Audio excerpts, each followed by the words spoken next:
2G ராசா, யோகியர் ராசா, உலகமகா அயோக்கியர், நாடே சிரிக்குது, காரி துப்புது. எல்லாத்தையும் தொடச்சி போட்டுக்கிட்டு ஒவ்வொரு இடமா போய் வச்சுட்டு திமுகவில் தொண்டர்கள் வேஷ்டியை கட்டிட்டு குங்குமம் வைக்கக்கூடாது. சாமி கும்பிடுங்க, உங்களோட தாயாருக்கோ அப்பாவும் புகுது வச்சு தான் வச்சிங்க, எல்லாம் குடிச்சிருக்க சாப்பிட்டு வச்சிருங்க. திமுக வேட்டை கட்ட உட்பட அரசியல் முடியும். நீ ஒரு கிறிஸ்தவன் ராசா, உனக்கு தான் சொல்கிறேன். நீ ஒரு கிறிஸ்தவன், உன் மனைவி ஒரு கிறிஸ்தவன்.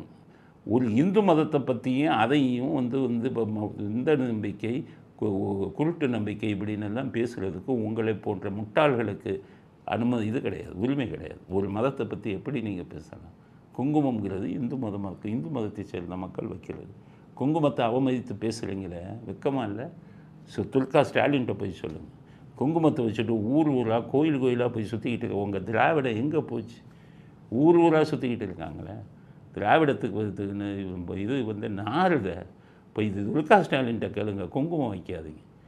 வேஷ்டி கட்டி குங்குமம் வைக்கிறாங்களா? வேஷ்டி கட்டி குங்குமம் வைக்கிறது யார்? சேகர்பாபு. அதனால் அவர் ராசா பேசுகிற இந்த வீடியோவையும் பாருங்கள். ஸோ இதுக்கு சேகர்பாபுகிட்ட போய் கேட்டாங்க. சேகர்பாபுகிட்ட போய் என்னங்க குங்குமம் வைக்கக்கூடாதுங்கிறாரு, வேஷ்டி கட்ட. எங்கள் தலைவர் ஸ்டாலின் சொல்ல இவங்க சொல்கிறத பற்றி என்னன்ட்டு சரியான பதில்.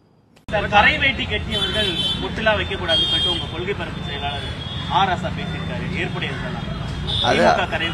அது அவரோட கருத்தாரலாம், எங்க தலைவர் அப்படி எதுவும் சொல்லலாம். அதனால் உங்களுக்கு என்ன எடுபடி? நீங்கள்லாம் எடுபடி. அதுக்கு அடுத்தது என்னன்னு கேட்டிங்கன்னா, அப்படி பொட்டு வைக்கிறவன்லாம் சங்கியான். அது ஒரு வார்த்தை, சங்கி.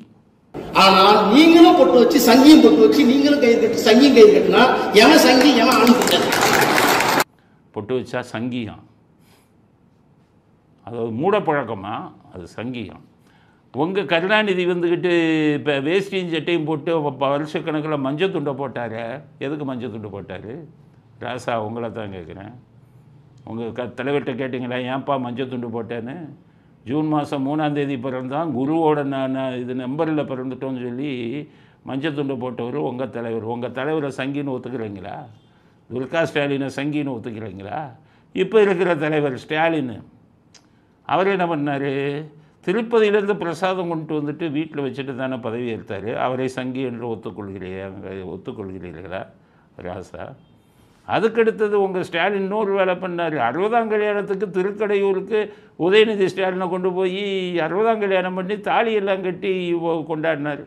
அப்போ அவர் ஒரு சங்கியா? ஒத்துக்கிறீங்களா ராசா? சங்கியா? அடுத்தது உங்களுக்கு மிகவும் வேண்டியவர் கனிமொழி, ரொம்ப வேண்டியவர். அவர் ஆந்திராவில் இருக்கிற எம்பிங்கிட்டெல்லாம் ரெக்கமெண்டேஷன் வாங்கி எனக்கு திருப்பதியை கும்பிடணுன்னு சொல்லி ரெக்கமெண்டேஷன் வாங்கி உள்ளே போய் சாமி கும்பிட்டுட்டு வந்துட்டு வெளியில் வந்தால் ஏதோ பொம்மை வச்சுருக்குன்னு இது பண்ணார், நடித்தார்.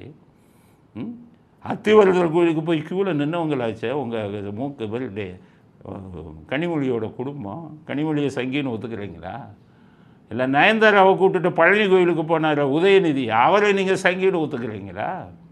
ஆக முதல்ல உங்கள் கட்சியில் இருக்கிறவனும் பூரா சங்கின்னு ஒத்துக்கிட்டு மற்றவங்களுக்கு வாங்க குங்குமம் வைக்கிறவன் சங்கின்னு சொன்னான். ராசா மேலே வழக்கு போடணும். இன்னொரு மதத்தை பற்றி பேசினால் வாய் திமிரு, உங்களுடைய திமிரை ஒழுங்காக அடக்கி வச்சுட்டு இருக்கு. இன்னொரு மதத்தை பற்றி தவறாக பேசினா உங்கள் மேலே வழக்கு போடலாம், ஞாபகம் வச்சுக்கோங்க. பிஜேபிக்காரன் இதுக்கெல்லாம் எது பேச மாட்டாங்க. இது குங்குமத்தை வச்சது, இது வச்சது, இது கிண்டல் வச்சாங்களே, பேச சொல்லுங்களேன். உங்கள் அண்ணாமலை கைக்கூலிகளை பேச சொல்லுங்கள். அதனால் ராசாவுக்கு கடுமையான கண்டனத்தை தெரிவித்துக் கொள்கிறோம். ஒரு மதம் சம்பந்தமான விஷயத்திலே மற்றவர்கள் மனதை புண்படுத்தும்படி பேசக்கூடாது. உங்கள் லட்சணம் தெரியாது, சைக்கிளில் சுற்றிக்கிட்டு தெரிஞ்சாது. கோடிக்கணக்கில் எங்கேருந்து சொத்து வந்தது? உங்கள் பணமெல்லாம் அந்த ஹைகோர்ட்டு ஜட்ஜி எரிஞ்ச மாதிரி எரிஞ்சு போகும். உங்களுடைய வாழ்க்கையை எரிந்து போகும் வருங்காலத்தில். எத்தனை பேர் வயிற்றில் இதை அடிச்சிருக்கேன். அதனால் ஊரை கொள்ளையடிச்சிட்டு ஊருக்கு பெரிய ஆள் மாதிரி பேசக்கூடிய ராசாவுக்கு காரி துப்பி கடுமையான கண்டனத்தை தெரிவித்துக் கொள்வோம்.